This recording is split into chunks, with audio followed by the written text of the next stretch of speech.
कभी कभी विचार आता है कि ब्रह्मा जी जैसों का भी अभिमान अहंकार नहीं रहा तो ये साधारण सा व्यक्ति सत्ता संपत्ति सौंदर्य वैभव का अभिमान करता है, अहंकार करता है। ये प्रसंग जीवन में प्रेरणा देते हैं कि अहंकार रहेगा तो कभी भक्ति नहीं मिलेगी। क्योंकि कबीर जी ने तो कहा, मैं था जब हरि नहीं और हरि है मैं नाए, प्रेम गली अति सांकड़ी जामे दोई न समाए। या तो भगवान के प्रति प्रेम ही रह सकता है और या फिर अहंकार ही रह सकता है। जीवन में कभी अहंकार मत करना। अरे जिस सुंदरता पर तुम घमंड करते हो, एक मामूली सी दुर्घटना में वो सुंदरता समाप्त हो जाती है। जब व्यक्ति रोगी बनता है तो सुंदरता सब धरी की धरी रह जाती है। जिस बदन पर तुम घमंड करते हो, अगर लकवा हो जाए तो वो सुंदर बदन जीवन में कोई काम नहीं आता।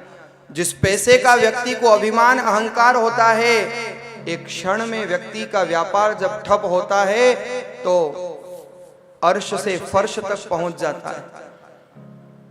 औलाद का जो लोग घमंड करते हैं, वही औलादें केवल पड़ोसी बनकर के रह जाती है। यही संसार की वास्तविकता है। इसलिए घमंड कभी मत करना। एक शख्स जो तुझसे पहले तख्त नशी था, उसको भी अपने खुदा होने का उतना ही यकीन था। लेकिन ध्यान रखना, न तख्त रहते हैं, न ताज रहते हैं, न राज रहते हैं, न अंदाज रहते हैं। समय की जब आंधी चलती है ना, तो अच्छे अच्छे जमा खर्च हो जाते हैं। ये जयपुर का राज परिवार आपकी आंखों के सामने, ये बड़े बड़े महल जहां पर कोई परिंदा भी पांव नहीं मार सकता था, आज खंडहर बता रहे हैं कि इमारत कैसी बुलंद थी। लेकिन क्या स्थिति है, जहां बिछाने के हजारों रंग के फानुस हुआ करते थे, आज उनको टाट पट्टियां भी नसीब नहीं होती।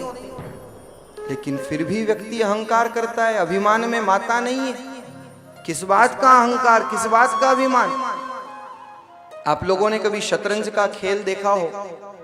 खेला है किसी ने चेस का खेल?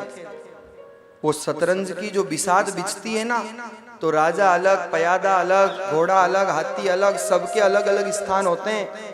लेकिन ध्यान रखना, शतरंज के खेल को जब समेटा जाता है तो सब एक ही डब्बे में बंद कर दिए जाते हैं। ये जीवन भी शतरंज का खेल है। शेक्सपियर की एक बहुत सुंदर कविता है, the 7 stage of my life. ये जीवन के 7 स्तर। We all are the player and world is a stage. ये धरती एक रंगमंच है और हम केवल एक प्लेयर की तरह आते हैं, अपना रोल अदा करके चले जाते हैं। इससे ज्यादा जीवन कुछ नहीं। शतरंज की बिसात जब उठती है तो घोड़ा, गधा, हाथी, वजीर सब एक ही डब्बे में बंद कर दिए जाते हैं। जीवन भी जब समाप्त होता है तो केवल एक मुट्ठी राख के अलावा कुछ नहीं बचता।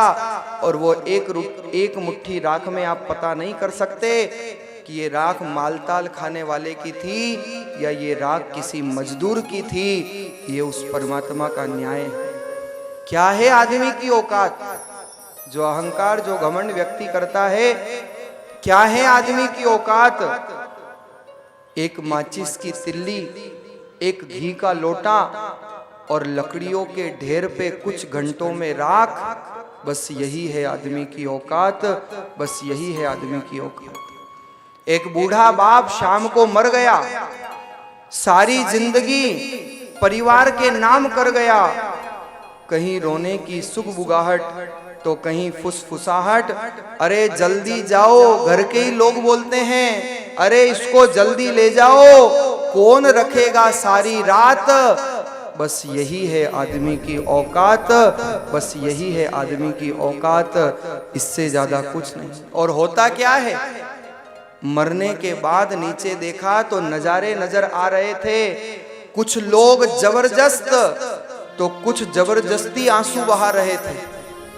कुछ लोग जबरदस्त तो कुछ लोग जबरदस्ती आंसू बहा रहे थे। नहीं रहा, चला गया, बस 4 दिन करेंगे ये बात।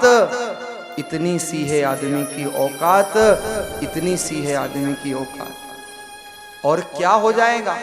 बेटा अच्छी तस्वीर बनाएगा, बेटा अच्छी तस्वीर बनवाएगा, तस्वीर के आगे अगरबत्ती जलाएगा, खुशबूदार फूलों की माला होगी, अखबार में अश्रुपूरित श्रद्धांजलि होगी, लेकिन बाद में उस तस्वीर के जाले भी कोई नहीं करेगा साफ।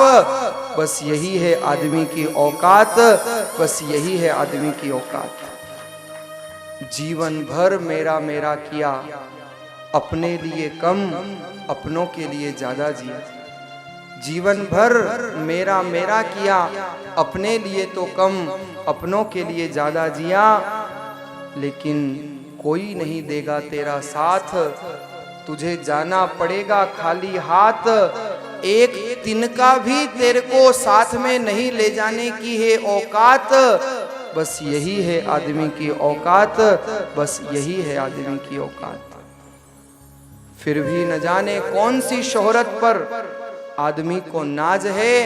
अरे व्यक्ति तो आखिरी सफर के लिए भी औरों का मोहताज है, औरों का मोहताज है। फिर भी व्यक्ति घमंड करता है, अभिमान करता है, अहंकार करता है।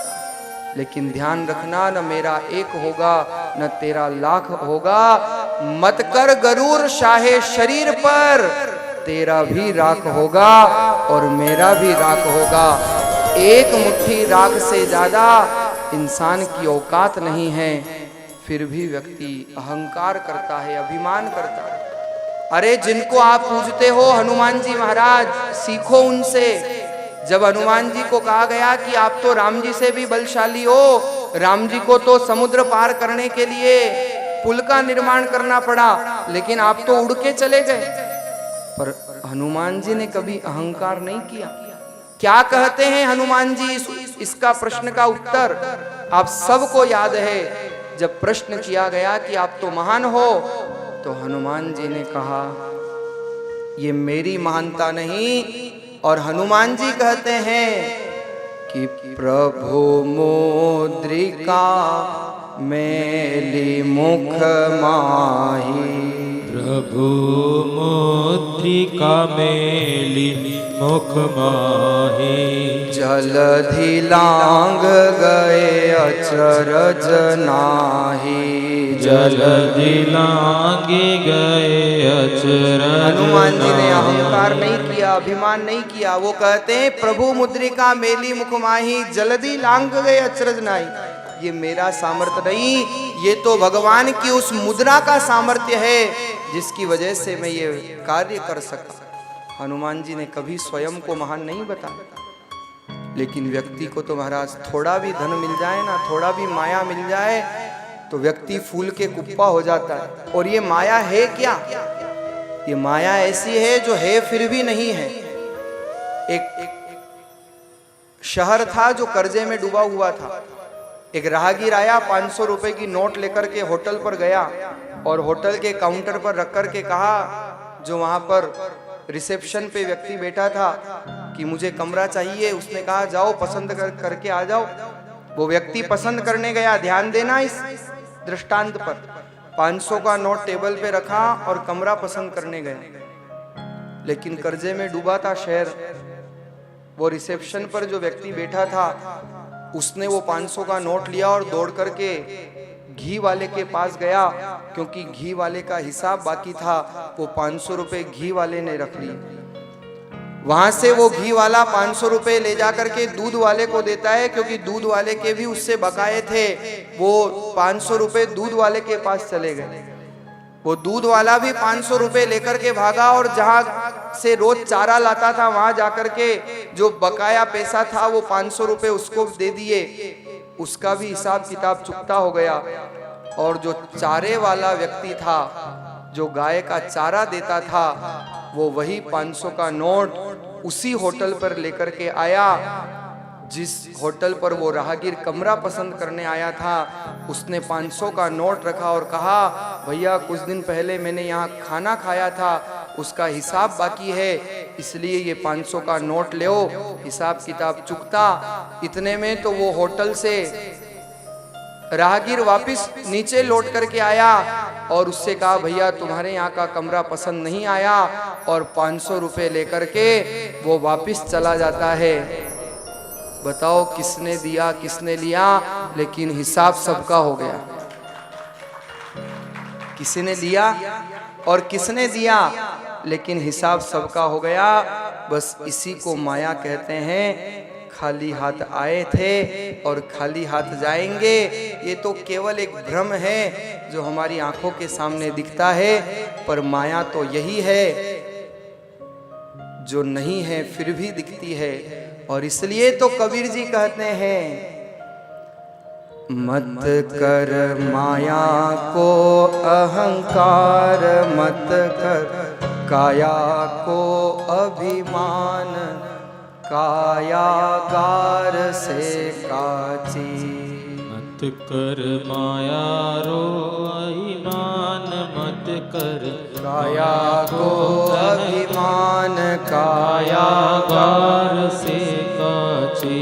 ओ कायागार से काची रे, जैसे ओस का मोती। ओ कायागार से काची रे, जैसे ओसरा मोती। झोंका पवन का लग जाए झपका, हवा का लग जाए काया धूल हो जासी। झोंका पवन का लग जाए झपका, पवन का लग जाए काया धूल हो जासी। ओ काया धूल हो जासी रे, जैसे ओस का मोती। ओ काया धूल हो जासी रे, जैसे ओस का मोती। झोंका पवन का लग जाए झपका, पवन का लग जाए काया धूल हो जासी। झोंका पवन का लग झपका पवन का लग जाए काया धूल हो जासी। काया धूल हो जासी। बड़े बड़े राजा महाराजा, बड़े बड़े लोग जिनके यहाँ पर हाथी झूला करते थे, लेकिन आज क्या है? ऐसा सख्त था महाराज, ऐसा सख्त था महाराज, जिनका मुल्को में राज, जिनका मुल्को में राज। जिन घर झूलता हाथी, जिन घर झूलता हाथी। जिन घर झूलता हाथी रे, उन घर दिया ना बाती। जिन घर झूलता हाथी रे, उन घर दिया ना बाती। झोंका पवन का लग जाए झपका, हवा का लग जाए काया धूल हो जासी। ओ काया धूल हो जासी। ओ काया धूल हो जासी रे, जैसे ओस का मोती। काया धूल हो जासी रे, जैसे ओस का मोती। झोंका पवन का लग जाए झपका, हवा का लग जाए काया धूल हो जासी। ओ काया धूल हो जासी। ओ काया धूल हो जासी। ओ काया धूल हो जासी। मत कर माया को अहंकार, मत कर काया को अभिमान, क्योंकि जीवन के अंतिम समय में न तो माया काम आएगी न काया काम आएगी। फिर किस बात का व्यक्ति अहंकार रखता है? यह अहंकार भक्ति के जीवन में बाधक है।